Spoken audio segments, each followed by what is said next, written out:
The insurance investigator's question was simple. Mr. Harrison, why would a thief who held your wife at gunpoint for 2 hours leave behind a $3,200 Tiffany necklace but take a coin collection stored in the basement? I pulled out my phone and said, "Let me show you something. If you've got some time and maybe something strong to drink, settle in. This one's a ride." This is the story of how I discovered my wife of 13 years staged a violent home invasion with our neighbor to commit insurance fraud and cover up their 8-month affair, and how I used a single hidden camera to destroy both their lives. Here's what you need to know going in. I thought I had the perfect suburban life in Charlotte. Good job, nice house, daughter in college.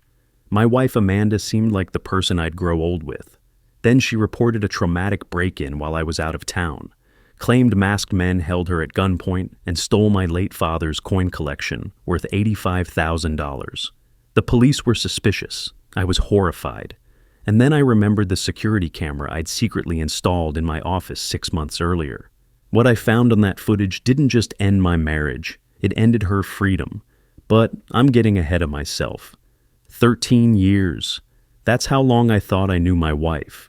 We lived in one of those Charlotte suburbs where everyone mows their lawn on Saturday morning and waves at each other like we're all in some commercial for the American dream. Our neighborhood had an HOA that sent passive-aggressive emails about mailbox paint colors, Friday night gatherings where we'd grill burgers and pretend to care about each other's kids, and that weird mix of judgment and friendliness that defines suburban life. Amanda and I had our routines. I'd wake up at 6, make coffee in the same mug I'd used for a decade, and head to my job as a mechanical engineer at an aerospace manufacturing firm. She worked as a dental hygienist at an upscale practice across town. We'd text throughout the day. Nothing deep, just how's work and what do you want for dinner kind of stuff. On Sundays, she'd do her yoga and meal prep while I'd sit in the basement with my father's coin collection. That collection meant everything to me. My dad passed away 5 years ago, and those coins were the only thing I asked for from his estate. Some were rare, some weren't, but together they were worth about 85 grand. More importantly, they were hours of my childhood. Him teaching me about Morgan dollars and Indian head pennies, showing me how to spot a fake, explaining why some beat-up coin from 1893 was worth more than a shiny new one. I kept them in a climate-controlled safe in our basement, occasionally taking them out just to remember his voice explaining each one. I'm telling you this so you understand. When they were stolen, it wasn't just about money. About 8 months before everything exploded, this would have been around January, I started noticing Amanda changing. Small things at first. She joined a new gym, said she was finding herself after turning 39. She spent more time on her phone, angling it away when I walked into the room. When I'd ask about her day, she'd get defensive, snap at me for interrogating her. We'd been married long enough that I knew something was off, but I rationalized it. Empty nest syndrome, maybe. Our daughter Emma had left for UNC Chapel Hill, and the house felt bigger, quieter. Maybe Amanda was just adjusting. Then there was Derek. Derek McAllister lived 3 houses down with his wife Sarah and their 2 kids. He was one of those guys who seems great at first, charismatic, always offering to help fix things, showing up to neighborhood events with expensive beer and stories about his real estate deals. He and Sarah came over for game nights pretty regularly.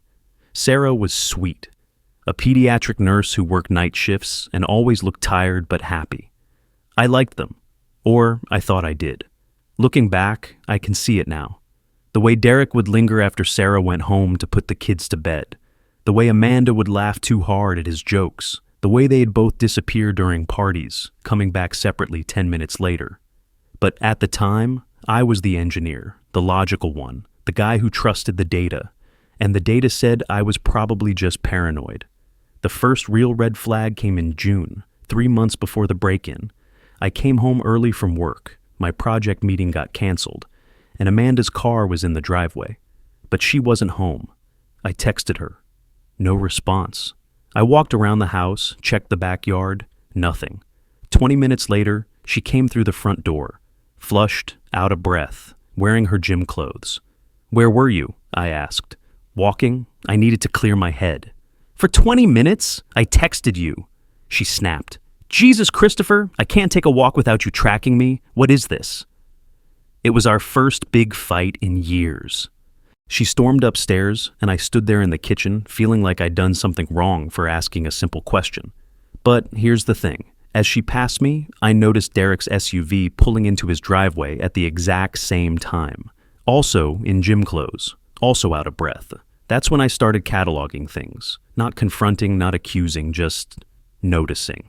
Amanda changed her phone passcode. We'd always known each other's, but suddenly she didn't. She started talking about living more fully and how she felt like she'd wasted her 30s. She'd mentioned Derek casually in conversations about random things, like he was always on her mind, and the timestamps stopped adding up. She'd say she was at the grocery store for an hour, but I'd check our credit card later and see she'd only spent 12 minutes there based on the transaction time. By mid-July, my engineer brain was in overdrive. I'm not proud of what I did next, but I ordered a small security camera online. It was one of those marketed for home offices, compact, good audio, motion-activated, cloud storage.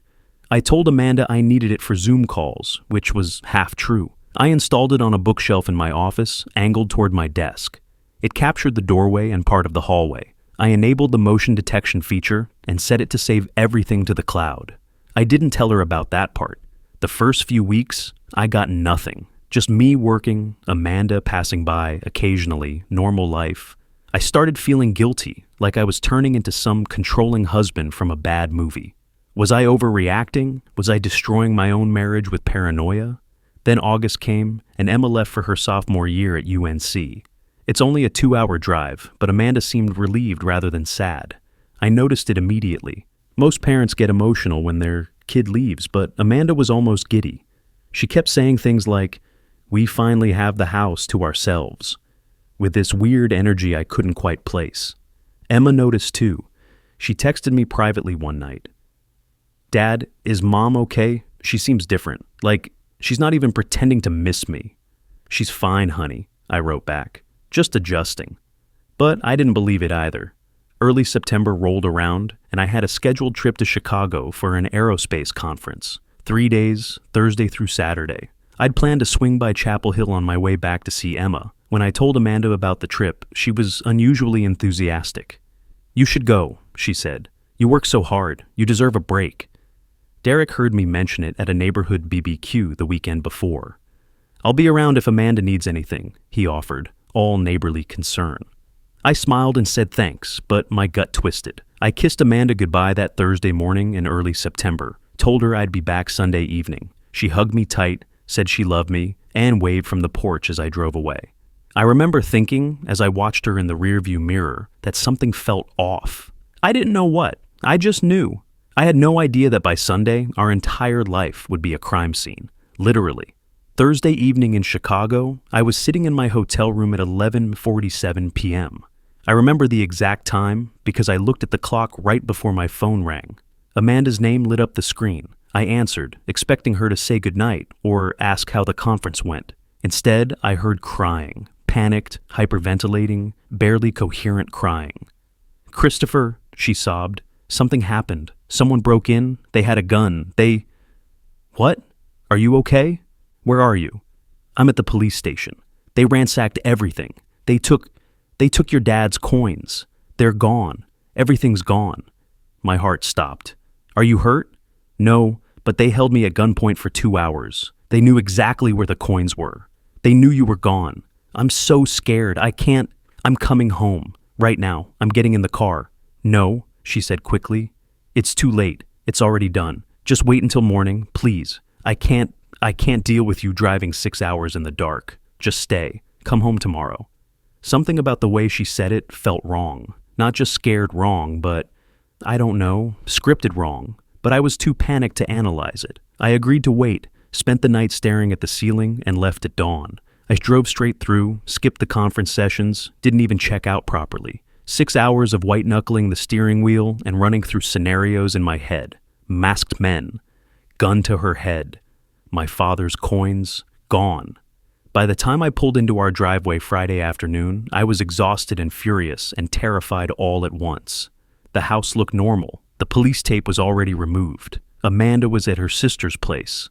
I walked inside, and except for some stuff out of place in our bedroom and the basement safe sitting open and empty, you wouldn't have known anything happened. Officer Thompson met me there to go over the report. He was a big guy, early 50s, with the kind of face that's seen every lie in the book. Your wife claims 2 masked men broke in around 10 p.m. Thursday, he said, reading from his notes. Says they held her at gunpoint for approximately 2 hours, knew exactly where the coin collection was, forced her to open the safe, then took her laptop, phone, and some jewelry before leaving. Did they hurt her? No physical injuries. She was pretty shaken up, though. He paused. No forced entry. She thinks she may have left the garage door unlocked. I nodded, processing. Mr. Harrison, I'll be straight with you. Some things don't add up. Thieves who hold someone at gunpoint for 2 hours usually want more than one safe. They tear the place apart. These guys were selective. He gestured around the relatively intact house, and they left behind some pretty valuable stuff. He was right. When I went upstairs, Amanda's Tiffany necklace, the one I'd given her for our 10th anniversary, worth over $3,000, was sitting right there on her dresser, untouched. We're investigating, Officer Thompson said. But I'll be honest, without forced entry and with the victim's story having some inconsistencies, this is going to be tough. I thanked him, and he left. I stood in our bedroom, staring at that necklace, and the first seed of doubt crept in. Friday evening, I picked Amanda up from her sister's house. She looked wrecked, red eyes, no makeup, wearing sweatpants and one of my old hoodies. When she saw me, she burst into tears, and I held her in the driveway while she shook. "I'm so sorry," she kept saying. "I'm so sorry about your dad's coins." "It's not your fault," I said, stroking her hair. "You're safe. That's what matters." But inside, I was cataloging. Again. We went back to her sister's house. Amanda said she couldn't go home yet, that she was too traumatized. She wanted to stay there for a week, maybe more. I said, okay. We sat on the couch, and she told me the whole story.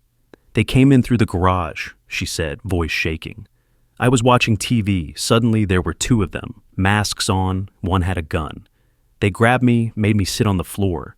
They asked where the coins were. They knew about them, Chris. They knew you collected coins. They knew you were out of town. Did they say anything else? One of them had this scar. She pointed to her eyebrow. Right here, distinctive. He kept saying, "Where's the safe?" over and over. They made me take them to the basement. I opened it. They took everything. Then they wanted my laptop and phone, said they needed to make sure I didn't have pictures of them or something. I don't know. I was so scared I couldn't think. It was detailed, specific. Almost too specific. 2 hours? I asked gently.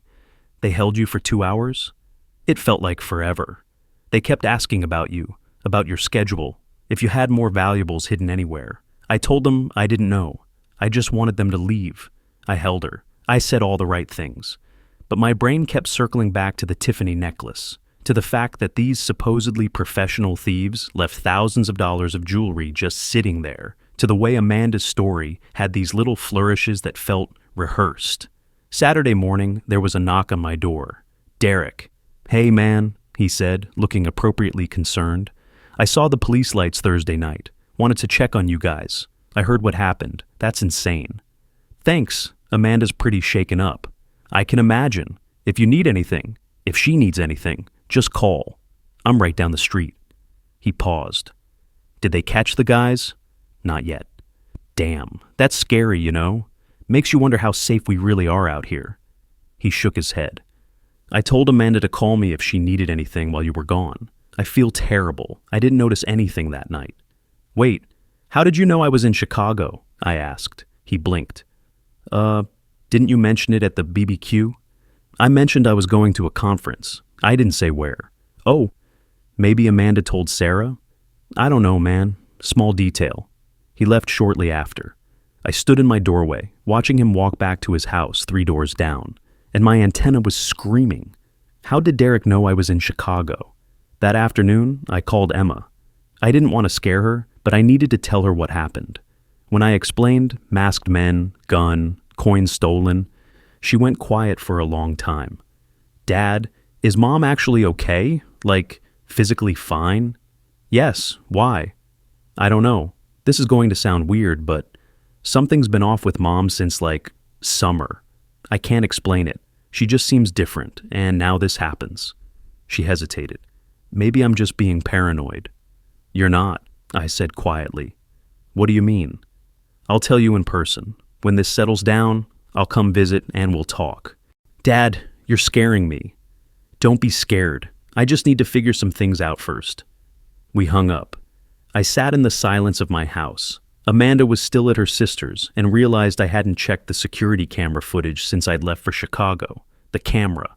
I grabbed my laptop, logged into the cloud storage, and pulled up the motion-detected files. There was footage from Thursday, from the afternoon before the supposed break-in. Timestamp. September 14th, 2:17 p.m. I clicked play. The first frame was my wife and Derek McAllister in my office. They weren't looking for intruders. They were rehearsing how to fake one. I'm going to walk you through the 47 minutes of footage that destroyed my life. Not because I want you to feel sorry for me, though honestly feel free, but because you need to understand what I was seeing. Minutes 1 through 8. Amanda and Derek enter my office, and immediately they're all over each other, kissing, hands everywhere, the kind of passion that made it clear this wasn't new. They're laughing between kisses, completely comfortable. At one point, Derek pushes her against my bookshelf, the same bookshelf where the camera's hidden, and I can hear Amanda giggling. Not here, we have to focus. You're so hot when you're scheming, Derek says. Scheming. Minutes 9 through 15. They sit at my desk, and Amanda opens her laptop. I can hear them clearly now. Okay, so you come in through the garage at 9:45, Amanda says, all business. I'll make sure it's unlocked. We make it look like they trashed the bedroom first, throw some stuff around, break the jewelry box. Then we go to the basement. And you're sure Christopher won't notice anything off with the timeline? He's in Chicago until Sunday. By the time he gets back, it'll be old news. I just have to sell the trauma. She pauses. What if I say they held me at gunpoint? That makes it more believable, right? Derek grins. Genius. Nobody questions a victim, but can you cry on command? Amanda looks right at him, and I swear to God, tears start rolling down her face. She's sobbing, shaking the whole performance. Then she stops and laughs. Like that? Holy shit, you're good. They start planning details. How many masked men, what they said. The scar detail. Makes it real, Amanda says. They talk about which items to actually take, how to make it look random but targeted. Derek mentions he already has a buyer for the coins online. How much? Amanda asks. 80 grand. We'll split it, plus whatever the insurance payout is for your laptop and phone and jewelry. How much do you think total? Conservatively, 90,000, and then... Derek leans back in my chair. We booked that Turks and Caicos trip. Fresh start. I can't wait, Amanda says. She's smiling, this dreamy look on her face. I just want to be free of him, of this house, of this life. Minutes 16 through 28. They walk through the house. The camera only catches them when they come back to the office area, but I can hear them moving around, opening doors, planning their fake crime scene. Amanda brings Derek down to the basement. I can hear their voices echoing, and shows him the coin collection in the safe. She's got the keys. She's showing him exactly where each roll of coins is, explaining which ones are most valuable. Derek, this is going to set us up perfectly. 6 more months of being careful and we're out. Amanda, 6 months? Try 3. I'm done pretending. What about Emma? She's at college. She barely calls me anymore. She'll get over it. They're talking about my daughter like she's an inconvenience. Minutes 29 through 40. Back in the office, they rehearse Amanda's victim story. She practices trembling, practices her phone call to me, practices what she'll tell the police. Derek coaches her like they're running lines for a play. More scared, less angry, he says. She tries again. They had a gun. They knew exactly where the coins were. Her voice shakes perfectly. Better, what else? They asked about Christopher's schedule, how long he'd be gone. Good, that makes it seem planned, makes you seem like you were in danger. They keep going. Amanda cycles through emotions, fear, trauma, confusion, and every single one looks real. At one point, they laugh so hard about how Christopher never pays attention anyway that Amanda has to catch her breath. He's always in his own head, she says. He'll believe whatever I tell him. He trusts me. That line. That fucking line. I had to pause the video. When I pressed play again, they were talking about Sarah. She'll be at the hospital overnight Thursday, Derek says. Night shift. Perfect timing. Does she suspect anything? Sarah? No way. She's too busy with the kids and her job. I could tell her the sky was green and she'd believe me. Amanda nods. Christopher's the same. God, I'm so tired of boring men who think being stable is a personality. Minutes 41 through 47, they make out on my desk, fully. I'm not going to describe it, but it was thorough. The final dialogue I heard before the footage ended was Derek saying, "1 week from now, this is all over. New life, baby." Amanda, breathless. "I can't wait to be free." The video ended. The office went back to its empty static view. Timestamp. 3:04 p.m. I sat there in the dark, my laptop screen the only light, and I couldn't move. My hands were shaking so badly I had to set the computer down. My throat was tight. My chest felt like someone was standing on it. I've never been a crier. Engineers don't cry, we solve problems. But I'm not going to lie. I lost it for a minute there. 13 years. 13 years of waking up next to her, trusting her, building a life with her. 13 years of thinking I knew who I was married to. And it was all a lie. Not just the affair, though that was gutting enough, but the crime. The premeditated, calculated, let's defraud the insurance company and ruin your life crime, using my father's coins. The ones that mattered more to me than anything material I owned. I thought about every time she said she'd love me in the past 8 months. Every time I'd worried I was being paranoid and apologized for questioning her. Every time she'd made me feel like I was the problem for noticing something was off. And Derek, the helpful neighbor, the guy I'd had over for dinner, the guy whose wife I genuinely liked, who had no idea her husband was planning to destroy his own family to run off with my wife. For a long time, I just sat there, maybe 2 hours. I cycled through everything: rage, humiliation, grief, disbelief. At one point, I went to the bathroom and threw up. Then I came back and watched the video again. And again. I needed to make sure it was real, that I wasn't misunderstanding, that there wasn't some innocent explanation for my wife and our neighbor rehearsing a fake home invasion in my office. There wasn't. Around midnight, something shifted. The engineer part of my brain kicked in, the part that doesn't feel, just analyzes. I opened a new document on my laptop and titled it Timeline and Evidence. I started writing. Dates, times, screenshots of the video, contradictions in Amanda's police report versus what I'd just watched. I noted everything. Derek's buyer for the coins, their plan to split $90,000, their Caribbean vacation, Amanda's Academy Award-worthy performance, the fact that Sarah would be at work Thursday night, the casual way they discussed destroying my life like it was a game. And then it hit me. She didn't know I had the footage. She had no idea that every second of their planning session was recorded, backed up to the cloud, and sitting on 3 separate devices. She thought she'd pulled it off perfectly. She'd filed a police report. She'd probably already filed the insurance claim. Derek had the coins. They were in the clear, except they weren't. I could confront her right now. Drive to her sister's house, walk in with my laptop, press play, and watch her world crumble. Part of me wanted to. Part of me wanted to see her face when she realized I knew, but I didn't. Because if I confronted her now, she'd lawyer up, try to spin it, maybe get Derek to hide the coins or destroy evidence. She'd make it messy, and I didn't want messy. I wanted airtight. So at 12:37 a.m. on Saturday night, I texted Amanda. "Take your time, honey. Come home when you're ready." She sent back a heart emoji. I stared at that little red heart for a long time. She had no idea what was coming. The next 3 days were the strangest of my life. Amanda came home Tuesday, still playing the traumatized victim. I played the supportive husband. I made her tea. I held her when she claimed to have nightmares. I listened to her elaborate on the story, adding little details here and there, making it richer, more believable. And I documented every single lie in my phone when she wasn't looking, as she filed the insurance claim Wednesday morning. I sat in the next room and heard her on the phone with the insurance company, crying, describing the terrifying ordeal. She claimed a total loss of about $90,000. The coins, her laptop, her phone, and several pieces of jewelry. Her voice shook perfectly when she described the gunman with the scar. When she hung up, she came and found me. They said they'd send an investigator to follow up, she said, wiping her eyes. Is that normal? Probably, I said. It's a big claim. I just want this to be over. I know, baby. I wanted to vomit. That same Tuesday morning, I took a personal day from work and drove to a law office downtown.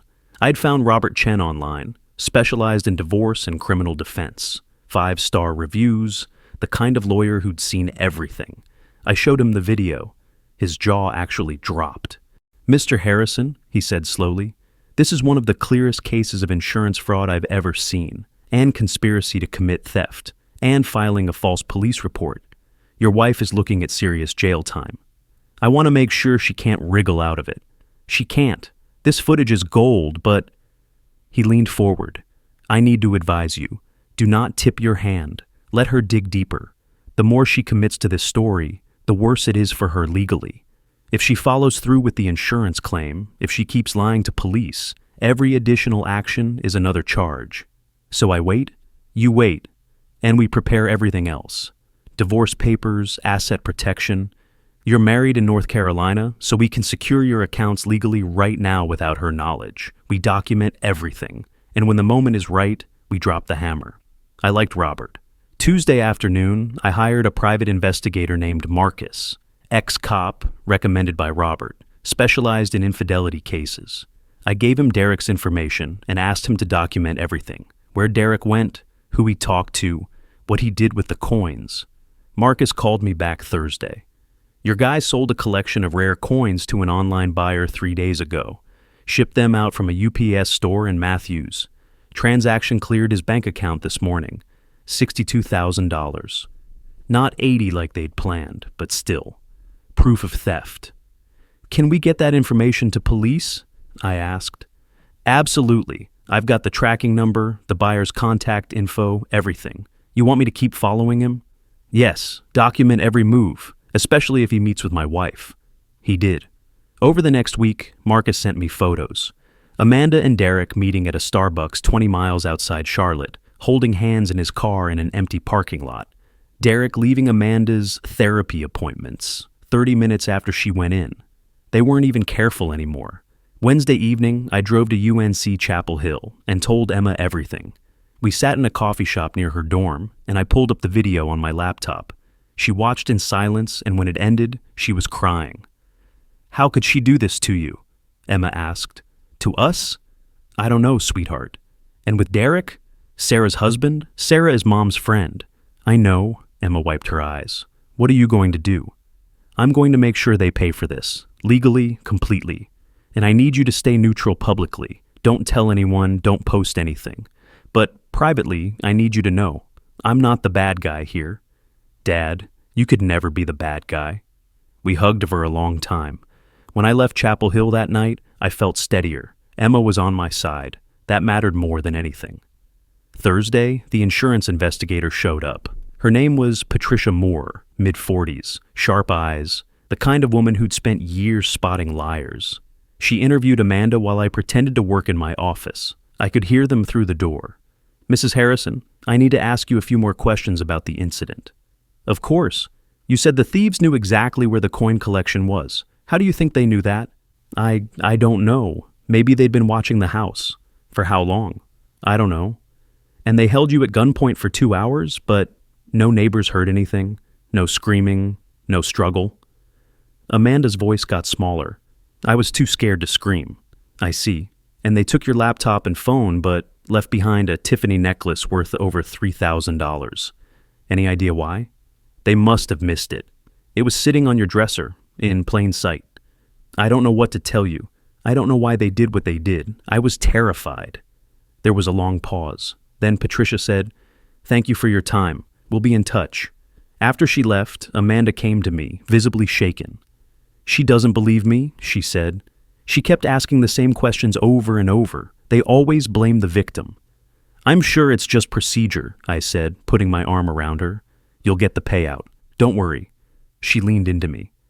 Thank you for believing me. I thought, you have no idea what's coming. By Friday, I had everything in place.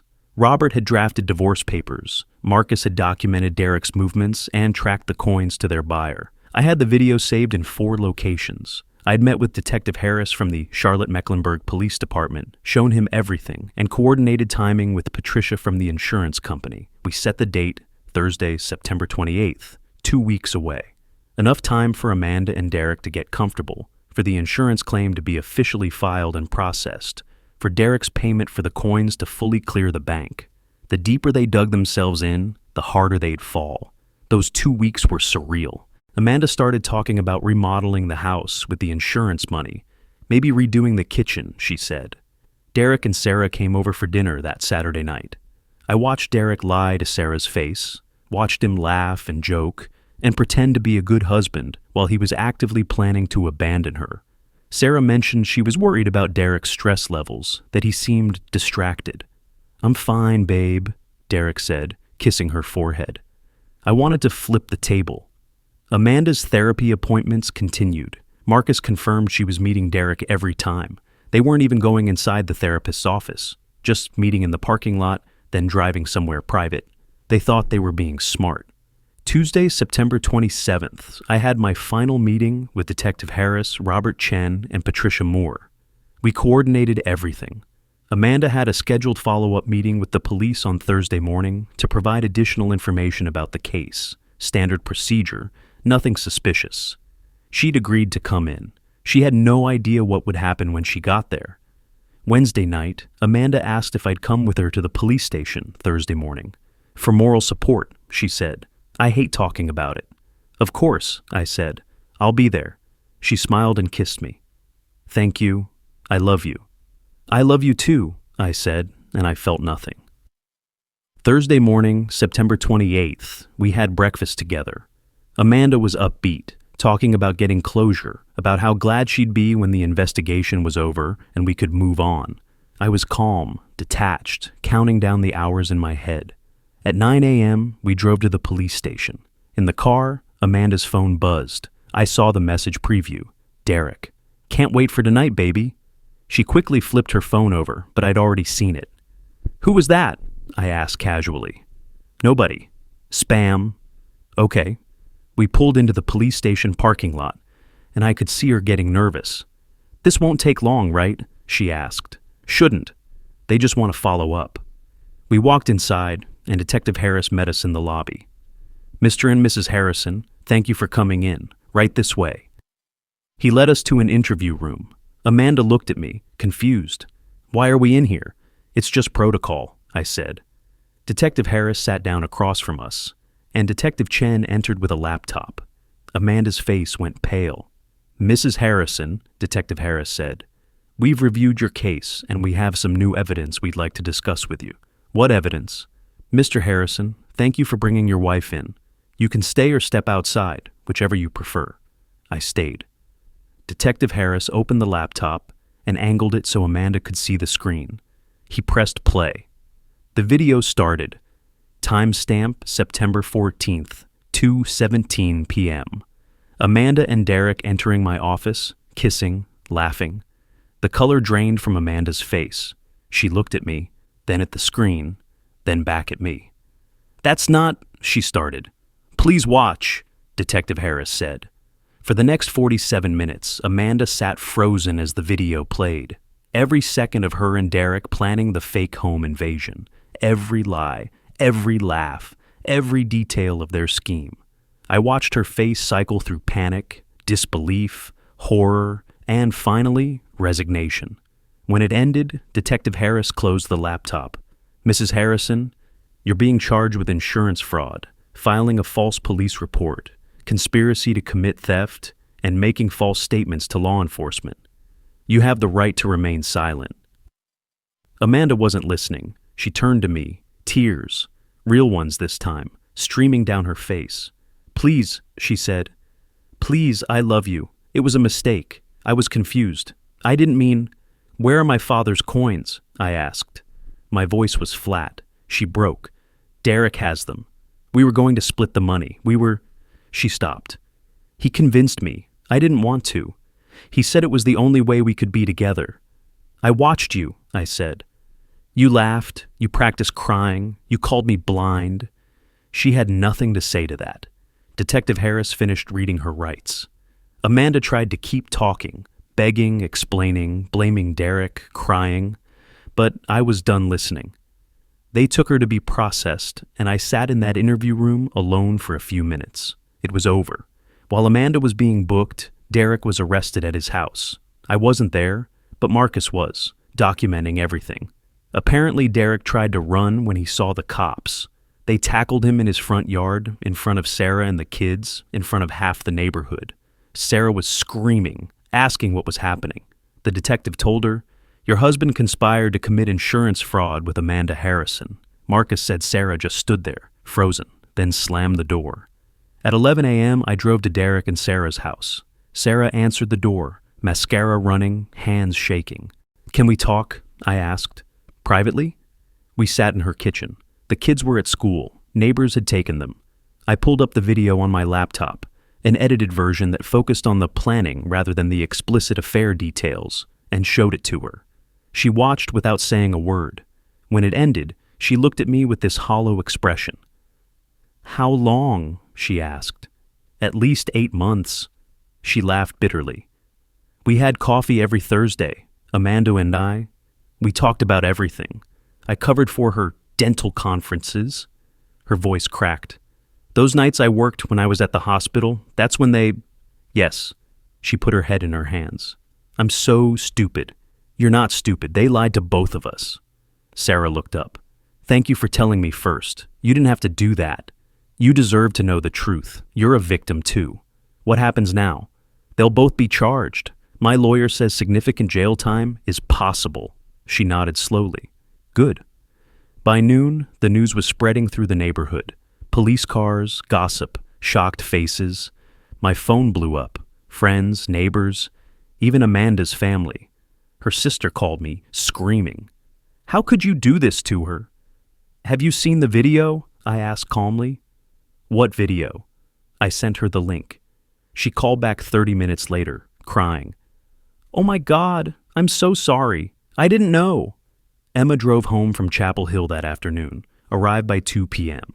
We hugged in the driveway and she said, "Dad, I'm so proud of you." That evening, the local news ran the story. Suburban insurance fraud scheme exposed. They didn't name Amanda and Derek outright yet, but everyone in our neighborhood knew. I watched it from my living room with Emma beside me. Around 8 p.m., my phone rang. Amanda, calling from jail. "Please don't let them press charges," she begged.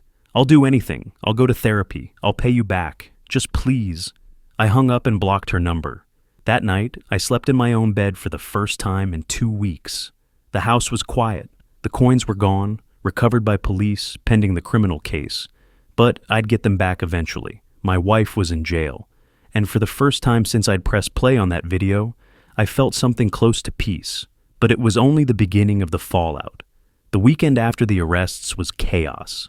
Saturday morning, our HOA held an emergency meeting. Everyone wanted answers. I showed up, gave a brief statement. I cooperated with the police, that's all I can say, and left. Some neighbors were supportive. Others looked at me like I was the problem. One woman, Susan, actually said, "Maybe you shouldn't have filmed your own wife. That seems extreme." Emma overheard. "She committed a crime," she snapped back. "Multiple crimes. He had every right to protect himself." Susan didn't have a response. Amanda's family fractured. Her sister posted something vague on Facebook about betrayal coming in many forms. Amanda's parents came to see me Sunday afternoon, both of them crying, apologizing. Her mother asked, "Where did we go wrong? She was such a good girl." I didn't have an answer. They asked to see Emma. She refused at first, but eventually agreed to have lunch with them. She told me later they spent the whole time defending Amanda, saying she must have been manipulated by Derek, that she wasn't thinking clearly. "I told them to watch the video," Emma said. "They didn't want to." The neighborhood dynamics shifted overnight. People who'd been couple friends with us suddenly didn't know which side to pick. The game night group dissolved. I became that guy whose wife. And I could feel people whispering when I went to the grocery store. I overheard one conversation at the checkout line. "That's him." Can you imagine? It was isolating, but I didn't care. I had Emma. I had the truth. That was enough. By Monday, the fallout hit Amanda's career. Her dental practice called me. I was still her emergency contact, asking if the news was true. I confirmed. By Tuesday, Amanda was suspended pending investigation. By Friday, she was fired. The practice released a statement about ethical violations and bringing disrepute to the office. The state dental board opened a review. She'd lose her license. Derek's life imploded even faster. His real estate clients started pulling listings. His business partner dissolved their LLC, citing the need to distance the firm from criminal activity. The bank froze Derek's business accounts pending a fraud investigation. It turned out Derek's real estate business was underwater. He owed more than he owned. Everything was leveraged. Without the insurance money, he was bankrupt. Sarah filed for divorce immediately and got a restraining order. She was granted full custody of the kids. Derek's son, who was 14, stopped talking to him entirely. His daughter, 11, was in therapy, confused and hurt. Financially, both Amanda and Derek were destroyed. Legal fees piled up. Court ordered restitution to the insurance company, plus restitution to me for the coins. Derek was forced to sell his house to cover legal costs. Sarah got nothing in the divorce because Derek had nothing left to give. Amanda's bail was set high, but her family scraped together enough to get her out. She stayed with her sister. I heard through mutual friends that she deactivated all her social media after getting harassed online. Someone had leaked parts of the story, and the internet did what the internet does. 3 weeks after the arrest, I got a call from Amanda's sister. Amanda tried to hurt herself, she said, crying. She overdosed. She's in the hospital, psychiatric hold. My stomach dropped. She keeps saying she wants to die, her sister continued, that she's lost everything, that you hate her. Christopher, please, she needs... I'll come, I said. Robert, my lawyer, advised against it, but I went anyway. Amanda was in a hospital bed, IV in her arm, staring at the ceiling. When I walked in, she didn't look at me. Amanda, I said. She turned her head slowly. Her face was hollow, aged 10 years. I'm sorry, she whispered. I'm so sorry. I know I don't deserve forgiveness. I stood there, hands in my pockets. No, you don't. But I don't want you dead. Why not? I ruined everything. My life is over. Your life isn't over. It's just different now. And that's because of the choices you made. I know. She closed her eyes. I wish I could take it back. You can't. I left after 10 minutes. In the hospital parking lot, I sat in my car and shook. Emma's voice echoed in my head from our earlier call. Dad, she made choices. Actions have consequences. You didn't make her cheat or commit fraud. I know, I'd said, but I chose to expose her publicly. I chose the nuclear option. Would you do it differently? I'd paused for a long time. No, and I wouldn't. But sitting in that parking lot, thinking about Amanda in that hospital bed, about Derek's kids, about Sarah, about the neighborhood that would never be the same, I felt empty, hollowed out. I'd won. They'd lost everything. So why didn't it feel better? The court dates came in November. Amanda pleaded guilty to reduced charges, insurance fraud, filing a false police report. The prosecutors dropped some of the conspiracy charges in exchange for her cooperation. She was sentenced to 18 months in prison, eligible for parole in 12, plus 5 years probation and $95,000 in restitution. Derek got 2 years for theft and fraud. He had additional charges related to selling stolen property. I attended both sentencing hearings. Amanda stood before the judge and read a statement. I take full responsibility for my actions. I am deeply sorry to Christopher, Emma, Sarah, and everyone I hurt. I have no excuse. The judge was unmoved. You orchestrated a cruel betrayal and wasted public resources with your lies. You manipulated law enforcement, your own family, and attempted to defraud an insurance company. You will serve your time. I didn't speak at the hearing. I just listened. The divorce was finalized a month later. I kept the house, the retirement accounts, and my father's coin collection, which had been recovered and returned to me. Amanda got nothing. Our prenup was ironclad, and her criminal behavior invalidated any claims she might have had. No alimony, no assets, nothing. Emma sided with me completely. She told Amanda through her sister that she didn't want contact for the foreseeable future. By December, I couldn't stay in that house anymore. Too many ghosts. I sold it and moved to a condo downtown Charlotte. Modern, minimalist, mine. Emma helped me decorate. "Dad, you need actual furniture," she said. "Not just a desk and a bed." I started therapy once a week. My therapist, Dr. Patel, helped me process everything. The betrayal, the guilt about Amanda's mental health, my own conflict avoidance that had let things get so bad. "You're allowed to be both hurt by what she did and sorry it ended this way," she told me. That felt true. I joined a recreational cycling group, started teaching an engineering workshop at the community college on Saturdays, reconnected with old friends from before Amanda. I learned to cook actual meals instead of living on takeout. Small things, new routines. Sarah and I stayed in touch.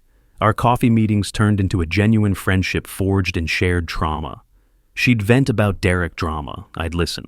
Her kids eventually met me, awkward at first, but then warm. They started calling me Uncle Chris.